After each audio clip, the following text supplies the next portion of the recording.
இதை பார்க்குறான், மகா ஞானம் உள்ளதுறான். இது என்ன செய்யுது, இந்த அப்படியே வெண்சாமரம் வீசும்போது ராஜாவுக்கு அவன் சம்பளம் கொடுத்து வீச விட்டுட்டு இருக்கான். இது அப்படியே முன்னாடி இந்த luxurious life, super abundant life.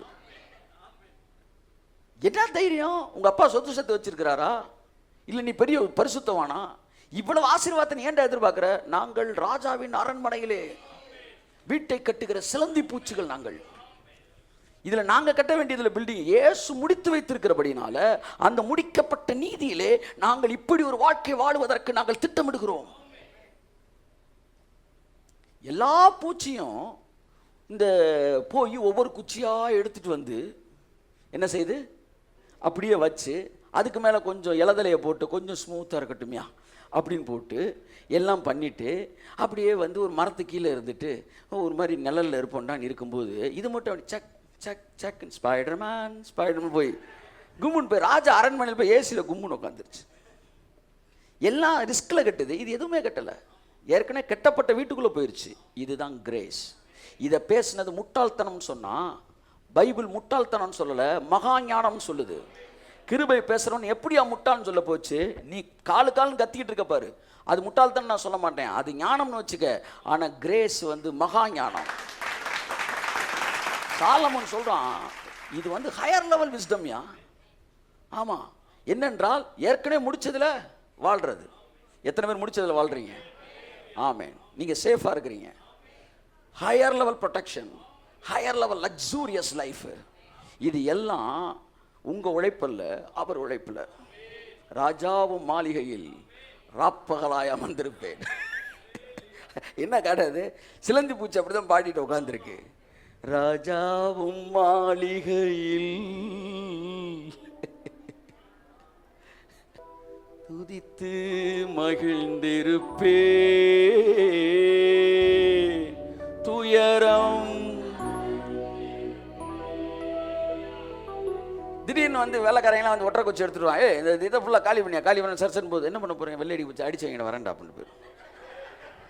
திரும்ப எல்லாம் க்ளீன் பண்ணி வெள்ளையை அடிச்சு முடிப்ப திரும்ப வந்துடும். பரவாயில்ல, நல்லா தான் பண்ணியிருக்கீங்க, ரைட்டா, வேலையை பாருங்க.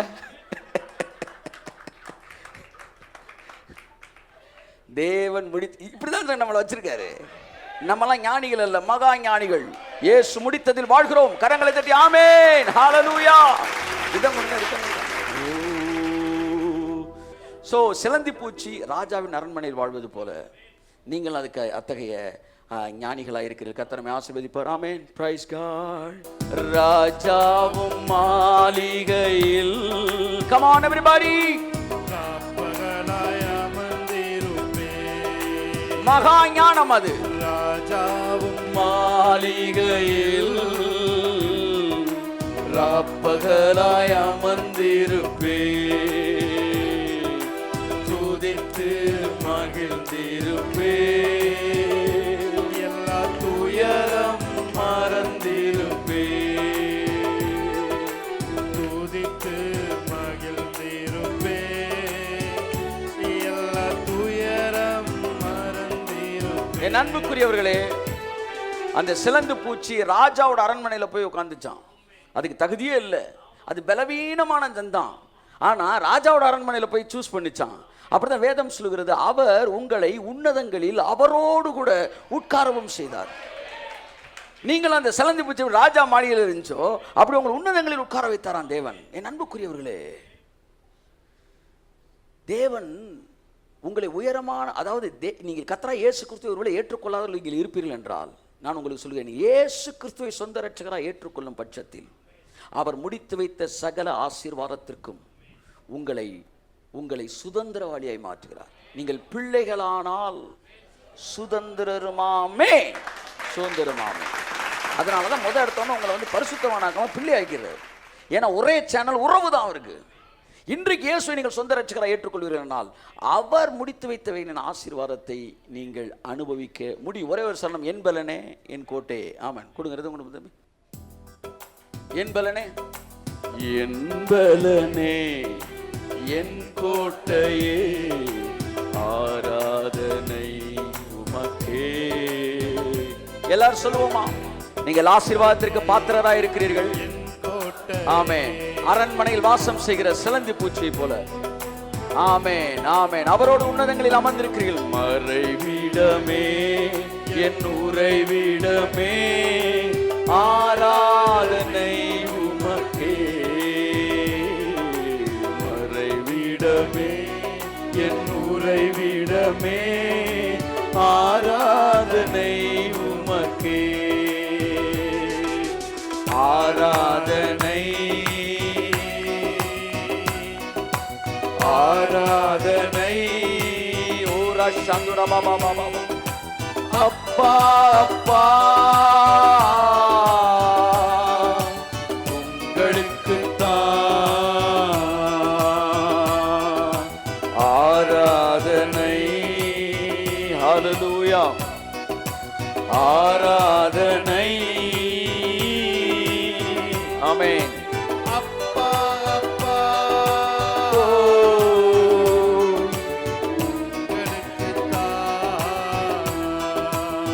Okay, God bless you. மகா ஞானமுள்ள நான்கை பார்க்கிறோம். ஒன்று, ஹையர் லெவல் செக்யூரிட்டி, அதாவது ஏற்கனவே இருக்கிற ஒரு பாதுகாப்பிலே வாழ்கிற குழிமுயல் கண்மலையின் மீதுக்குள்ளே தன்னுடைய வீட்டை கட்டினது. இரண்டாவது, ராஜாவோட அரண்மனையில் தன் வீட்டை கட்டின சிலந்தி பூச்சி.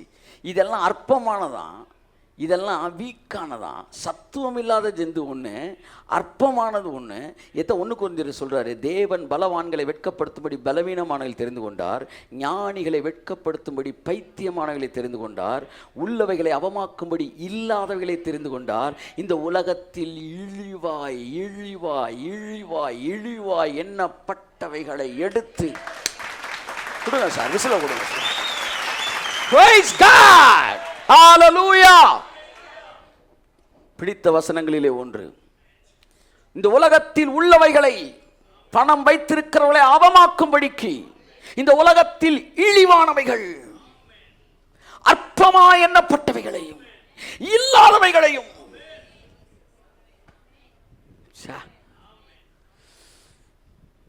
தேவனுடைய குணங்களிலே மகத்தான குணம்.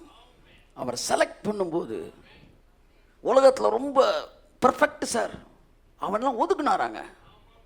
எவனை இழிவா பேசினாயோ, எவனை அசிங்கமாய் பேசினார்களோ, எவன் இல்லாதவனோ, எவனை அற்பமாய் பார்த்தார்களோ. தேவனுடைய செலக்ஷனை பாருங்க, மனுஷனுடைய எலெக்ஷனை பாருங்க. மனிதர்கள் சேர்ந்து ஒன்றை தெரிந்தெடுத்தால் எலெக்ஷன். நீங்கள் எலெக்ஷனில் தெரிந்தெடுக்கப்படவில்லை, தேவன் உங்களை தேர்ந்தெடுத்த செலக்ஷன்ல நீங்க தேர்ந்தெடுக்கப்படுகிறீர்கள். இவன் யார் உங்களை இழிவா நினைக்கிறது? இவன் யார் உங்களுக்கு எடை போடுறது? உங்களை பார்த்து நல்லவனா கெட்டவனா என்று யோசிப்பதற்கு இவன் யார்? நீ என்ன வேணாலும் நினைச்சிட்டு போ, ஐ லீஸ்ட் பாதர் அபவுட் இட். ஏன்னா என்னை தெரிந்து கொண்டவர், என்னை அழைத்தவர். கையை தட்டு. ஆமென். யா ஷாபாலா தியாங்கா ஹௌராபாலா ஷகுராபாலா தியாங்கா. ஒரு ராஜாவை போல் வருவேன். யோபு சொல்றான், அவன் சொல்றான், என் குற்றங்களை எனக்கு எழுதி கொடு, நான் நெத்தியில கிரீடமா வச்சு ராஜா மாதிரி வருவேன்டான்றான். கடைசி அதிகாரத்தில் சொல்றான், ஐயா நான் பெரிய பாவி சார்ன்றான், நான் பெரிய டுபாக்குன்ற லெவலில் பேசிட்டான். நல்ல தண்ணி நல்ல தண்ணி நல்ல தண்ணின்னு கிளாஸ் தண்ணியை காமிச்சிட்டு இருந்தாங்க. அது இப்போ எல்லாரும் பார்த்தப்ப நல்ல தண்ணி தான் சொன்னேன். ஆனால் கர்த்தர் வந்து மைக்ரோஸ்கோப்பை போட்டு பாரு அப்படின்னாரு. பார்த்தோன்னா ஐயோ உள்ள இவ்வளோ, அதான்டா நீனாரு. ஆனால் நாங்கள் ஒரு ராஜாவை போல் நடந்து வருகிறோம். ஏனென்றால் யோபுவை போல நான் என்று சொல்கிற சுயநீதி எங்களிடத்தில் அல்ல, இயேசுவின் நீதி எங்கள் கிரீடமாக இருக்கிறபடினால், எங்கள் பாவங்கள் சிலுவையில் அறையப்பட்டபடினால் எங்களை தெரிந்து கொண்டவர் உள்ளவைகளை அவமாக்கும்படி இல்லாதவைகளை. ஒரு கூட்டத்தை நடத்தும் தேவன் என்று சொல்லுவேன், மனசு எவ்வளவு கஷ்டப்படும் தெரியுமா? ஏன்னா நான் சொல்லுவேன், ஆண்டவரே நீங்கள் சொன்ன விஷயம்லாம் நல்லா இருக்கு, உங்களுக்கு இவ்வளோ ஆசை இருக்கு, ஆனால் என்னால் நிறைவேற்றி வைக்க முடியாத அளவு, ஏன்னா என்னிடத்தில் பணம் இல்லை.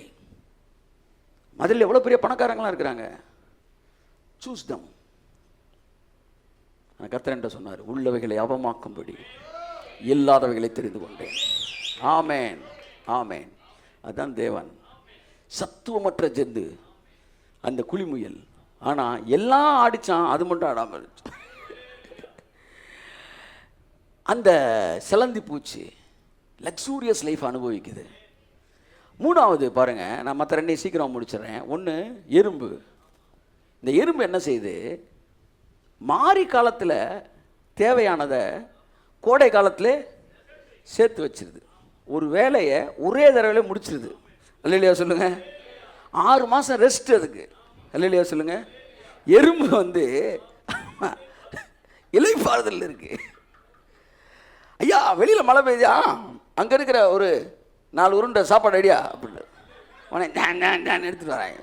சேர்த்து வச்சதில் நாங்கள் அப்படி சிலுவையில் எங்கள் அப்பா சேர்த்து வச்சிருக்காரு. எடு, நாங்கள் தினந்தோறும் பரிசுத்தமாக்கப்படவில்லை, நாங்கள் ஒட்டுமொத்தமாக எதிர்காலத்திற்கும் சேர்த்து பரிசுத்தமாக்கப்பட்டிருக்கிறோம்.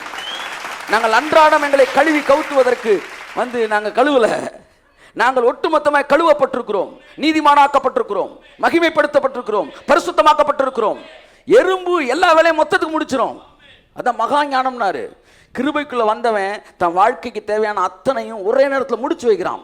அந்த இயேசு கிறிஸ்து மகா பிரதான ஆசாரியன் நம்முடைய வாழ்க்கையின் எதிர்காலத்தின் பாவத்திலையும் சேர்த்து சிலுவையிலே முடித்தார். எத்தனை சொல்லுவார், எறும்பு எதிர்காலத்துக்கு தேவையான முடித்து வைப்பது போல என் இயேசு என் எதிர்கால பாவத்திற்கும். அப்படின்னா என்ன, பாவம் செய்யலாமா?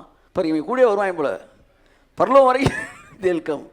மறுபடி நான் சொல்லுகிறேன், நான் அன்புக்குரியவர்களே, இயேசு தன் வாழ்ந்த நாட்களிலே பாவத்தை விடுவதை பற்றி பேசவே இல்லை. ஆனால் பாவத்தின் விடுதலையை ஜனங்களுக்கு கொடுத்தார். நீங்கள் பாவத்தை விடுவதை பற்றி பேசுகிறீர்கள், ஆனால் கிருபை விடுதலையை பற்றி பேசுகிறது. பாவம் செய்யலாமா என்ற கேள்வி கேட்கணும். நீங்கள் உடனே போய் மரண சாயல் பார்ட் 1, 2, 3 உயிர்த்தெழுந்த சாயல் இதெல்லாம் நீங்கள் கேட்டிங்கன்னா இந்த கேள்வி உங்களுக்கு என்ன செய்யாது, வராது. எறும்பு வேலையை மொத்தமாக முடிக்குது. கிருபைக்குள் வந்தவனுக்கு சொல்லி டெய்லி காலையில் எழுந்திரிச்ச உடனே, ஆண்டவரை நான் பரிசுத்தவானாக எழுந்திருக்கிறேன், இவனை பரிசுத்தவானாக எழுந்திரிச்சிருக்கிறேன், என்னோட பாவங்கள் சிலுவையில் சுமந்து தீர்க்கப்பட்டது, என் வியாதிகள் சிலுவையிலே குணமாக்கப்பட்டது, இப்பொழுது நான் சுத்தமாக இருக்கிறேன் என்கிற ஸ்லோகத்தோடு தான் நீங்கள் எந்திரிக்கணும். நமக்கு என்ன சொல்லிக் கொடுத்தா பெந்தேகோஸ்தே எழுந்திரிக்கும் போது கழுவுங்கப்பா அப்படி தான் தூங்கினாங்க. நீங்கள் நைட்டே ஜோம் பண்ணிட்டு தூங்குங்க, காலையில் எந்திரிக்கும் போது ஆண்டவங்க ரத்தத்தில் கழுவு வாயில் வருமா வராதா? வரும். ஏன்னா நம்மளை அப்படி வளர்த்துட்டாங்க. ஆனால் உண்மை என்ன தெரியுமா, சத்தியம் என்ன தெரியுமா, சத்தியம் என்னன்னா உங்கள் வாழ்க்கையின் அத்தனை பாவத்திற்கும் ஒரு பலி செலுத்தப்பட்டு நீங்கள் நீதிமானாக்கப்பட்டு நிற்கிறீர்கள். நீங்கள் உணர்ந்தாலும் நீங்கள் உணராவிட்டாலும் நீங்கள் நீதிமான்கள் தான். அவ்வளோதான்.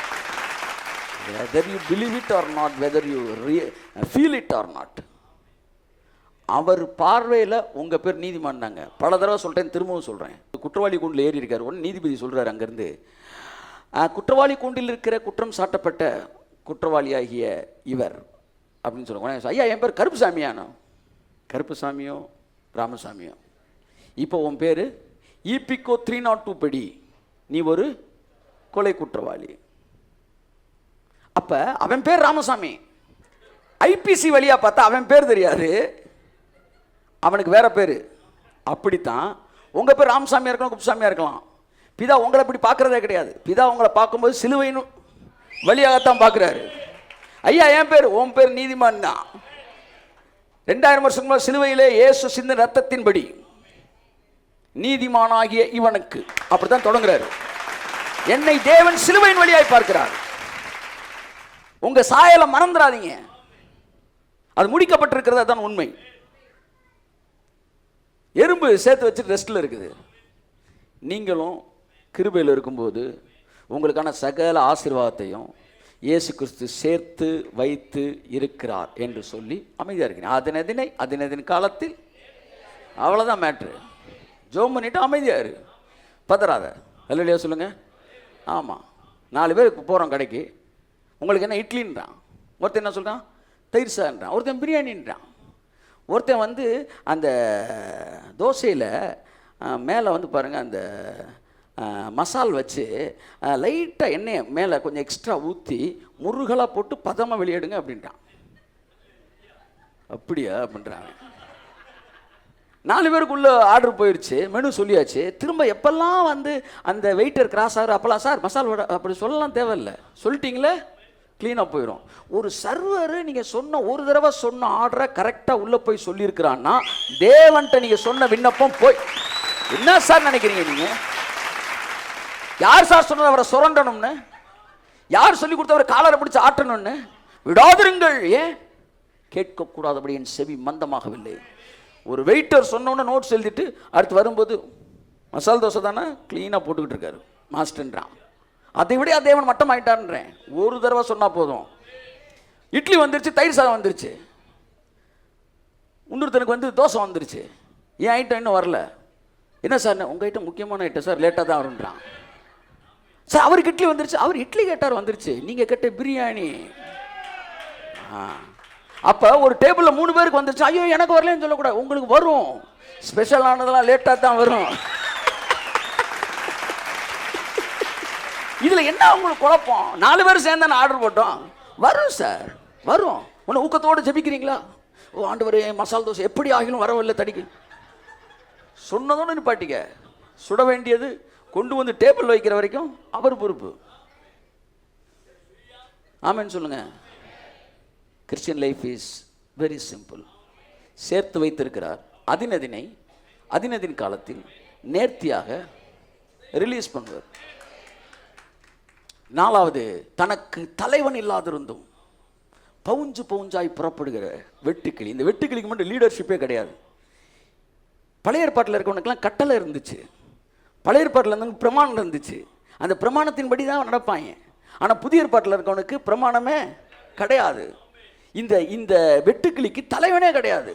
லெஃப்டில் போ, ரைட்டில் போ, 5 மணி எந்திரி, 4 மணி, எதுவுமே அவனுக்கு கிடையாது. ஏன்னா அந்த வெட்டுக்கிளிக்குள்ள ஒரு இன்ஸ்பிரேஷன் இருக்கான். இந்த இன்ஸ்பிரேஷன் என்ன செய்யுமா, அதுதான் அதுக்கு லீடர். கையை தட்டுக்கும் அவருக்கு. இந்த வெட்டுக்கிளிலாம் டக்குன்னு போய் ஒரு காற்றை அழிப்பண்டா அப்படின்னு சொன்னோன்னா அத்தனை வெட்டுக்கிளிக்குள்ளேயும் அப்படியே அந்த இன்ஸ்பிரேஷன் உள்ள கிளம்பினோன்னா அப்படியே கிளம்பி அப்படியே பறந்து போய் லீடர், அதாவது எழுத்தின்படி இயங்குகிறது அல்ல, நாம் இயங்குகிறவர்கள் அல்ல, நாம் ஆவியின்படி இயங்குகிறவர்கள். இந்த வெட்டுக்கிளி ஸ்பிரிட் லெட் லைஃப்பை பற்றி பேசுது. இன் கிரேஸில் கிருபைக்குள்ளாக நாம் இருக்கும்போது நீங்கள் ஜெபிக்கணும் அப்படின்னு எழுத்து தேவையில்லை. நீங்கள் பைபிள் வாசிக்கணும் என்கிற கட்டளை உங்களுக்கு தேவை இல்லை. ஏனென்றால் இது எழுத்தின் ஊழியம் அல்ல, இது ஆவியின் ஊழியம்.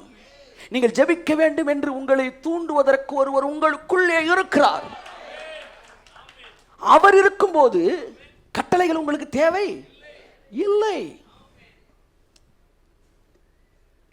எதை பற்றி நீங்கள் கவலைப்பட புரியுதா? நான் உங்களுக்கு சொல்கிறது, உங்கள் பிள்ளை தான் சொன்னேன், ஹாஸ்டலுக்கு போகும்போது எழுதி கொடுக்குறீங்க, காலையில் 5 மணிக்கு எந்திரி, எண்ணெய் தேய்ச்சி குளி, பல்ல வழக்கு குளி, இதெல்லாம் சொல்கிறீங்க. ஆனால் வீட்டுக்கு ஒரு பாயிண்ட் ஒரு எழுதி டைப் அடித்து முன்னாடி ஒட்டிடுறான்னு சொல்லி கொடுக்குறீங்க. ஆனால் வீட்டுக்கு வரும்போது நீங்கள் இருக்கிறீங்க. புரியுதா உங்களுக்கு? அப்போ என்னன்னா, ஒரு ஆள் வந்துட்டா பழைய சிஸ்டம் எல்லாம் என்ன செய்யுது, மாறுது. ஆள் இல்லாதவனுக்கு சிஸ்டம், ஆள் இருந்தால் அவனுக்கு என்ன தேவையில்ல, சிஸ்டம். இந்த வெட்டுக்கிளிக்கு சிஸ்டமே கிடையாது. ஆனால் அந்த வெட்டுக்கிளி எல்லாத்துக்குள்ளும் ஆவியானவர் உள்ளே இயக்குவது போல அதுக்குள்ள ஒரு உள்ளுணர்வு இருக்கிறது. அது புறப்பட்டு போய், இதுதான் கிருபைக்குள் வாழ்கிற வாழ்க்கை, மகா ஞானமுள்ள வாழ்க்கை. யாரும் 5 மணிக்கு எந்திரிக்கேட்டி நீ பின்மாறி பிரசங்கம் பண்ற இல்லை, ஆனால் காலையில் 5:30 மணிக்கு எந்திரிச்சு ஜெபிக்கிறோம். we are praying, கூட்டு ஜெபம் பண்றோம். ஜெபம் தேவையில்லை என்கிற செய்தியை ஜெபத்தோடு வந்து பேசுகிறோம். அப்போ இந்த ஜெபம் அந்த ஜெபம் அதைத்தான் வந்து நம்ம கேம்பில் பேசுகிறோம். என் அன்புக்குரியவர்களே, நீங்கள் கிறிஸ்துவுக்குள்ள வந்துட்டீங்கன்னா இனிமேல் கட்டளைகளும் பிரமாணங்களும் உங்களை கைட் பண்ண போகிறது கிடையாது. ஆவியானவர் தான் உங்களை கைட் பண்ண போகிறார். இதான் பைபிள் சொல்லுது, எவர்கள் தேவனுடைய ஆவியினால் நடத்தப்படுகிறார்களோ அவர்கள் தேவனுடைய புத்திரர்களாக இருக்கிறார்கள், வளர்ந்தவர்களாக இருக்கிறார்கள், இயேசுவை ஏற்றுக்கொண்டவர்கள் பிள்ளைகளாக இருக்கிறார்கள், ஆவியில் நடத்தப்படுகிறவர்கள் புத்திரர்களாக இருக்கிறார்கள். நீங்கள் ஆவியில் நடத்தப்படுற அனுபவத்துக்குள் நீங்கள் வரும்போது நீங்கள் பவுஞ்சாய் புறப்படுகிற வெட்டுக்கிளியை போல, உங்களுக்கு தலைவன் இல்லாத இருந்தும் காலை எந்திரிச்சு ஜெபம் பண்றான், உங்களுக்கு அடிக்கிற கால் ஆட்டினா கூட நீங்க வெட்டுக்கிளிமா, நீயா நல்லா தட்டணும், நல்லா தட்டணும். மகா ஞானம் உள்ளவைகள். இந்த நாளையும் என்ன நீ சிஸ்டம் இல்லாமல் வாழ்ற, நீ முட்டாள் சொல்லலை. என்ன நீ இன்னொருத்தன் கட்டின வீட்டு வாழ்ற, இதெல்லாம் வெக்கமா இல்லையா? அவன் கேட்கல. இது எல்லாம் மகா ஞானம் உள்ளது. சாலமன் தெளிவாக பார்த்தான், இது ஒரு சூப்பர் லைஃப்டான்னு. அவன் கிருபையை, கிறிஸ்துவுக்குள்ளாக வாழப்போகிற கோடிக்கணக்கான ஜனங்களின் வாழ்க்கையை அவன் இந்த 4 உயிரினங்களுக்குள்ளாய் பார்த்தான். என் வாழ்க்கையிலே நான் பார்த்ததிலே மகா ஞானமுள்ள இதுதான்டா, உழைக்காமலே வாழ்க்கையில் வாழ்ந்துகிட்டு இருக்கிறான். நான் கையை தட்டுங்க. அச்சா, அப்படி ஒரு வாழ்வைத்தான் தன்னுடைய பிள்ளைகளுக்கு இயேசு தன்னுடைய ராஜ்யத்தில் திட்டமிட்டு வைத்தார். This is what God's righteousness. நீ உழைத்தால் நீ முன்னேற வேண்டும், நீ உழைத்தால் கடின உழைத்து நெத்தி வேர்வை நிலத்தில் சிந்த பாடுபட வேண்டும் என்பது மனித ஞானம், மனித நீதி. ஆனால் உனக்காக எல்லாவற்றையும் தகப்பனாகிய நான் செய்து முடித்து உன்னை இளைப்பாறுதலுக்குள் கொண்டு வந்து உன்னை அனுபவிக்கும்படி வைப்பேன் என்பது தேவனுடைய நீதி. நீ யார் அவர் நீதியை குறை சொல்வதற்கு? நீ யார்? அந்த ஞானம் மகா ஞானம் பைபிளே சொல்லும்போது நீ யார் அதை தடை செய்ய? அதான் அடுத்த வசனம் எழுதுறாரு. சிலுவை குறித்த உபதேசம் கெட்டுப்போல் பைத்தியமாக இருக்கிறது எழுதிட்டு அவர் ஞானிகளின் ஞானத்தை அவமாக்கி, ஞானமா பேசுறாங்க பார்த்தீங்களா, அதெல்லாம் நுறுக்கிடுவாராம். 23 வருஷம் பேசணும், நுறுக்குனார் தேவன்.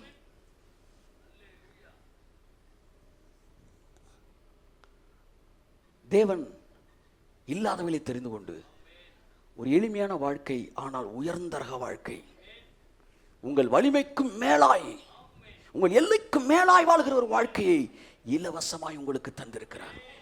இந்த காலை வேளையில் சொல்லுகிறேன், இலவசமாய் ராஜாவின் ஆசீர்வாதத்தை அனுபவித்த சிலந்தி பூச்சியை போல, இலவசமாய் ஒரு பாதுகாப்பை அனுபவித்த ஒரு குளிமுயலை போல, எதிர்காலத்தை குறித்து கவலைப்படாமல் சேர்த்து வைத்து வாழ்கிற எறும்பை போல, தலைவனும் சிஸ்டம் இல்லாதிருந்தும் உள்ளுணர்வினாலே தூண்டப்பட்டு வாழ்கிற வெட்டுக்கிளிகளை போல கர்த்தர் நம்மை வாழ வைத்துக் கொண்டிருக்கிறார். இன்னும் வாழ வைப்பார். இயேசு கிறிஸ்துவின் நாமத்தில் இவர்களை ஆசீர்வதிக்கிறேன், ஜெபிக்கிறேன் ஜீவனுள்ள நல்ல பிதாவே. ஆமென், ஆமென், ஆமென்.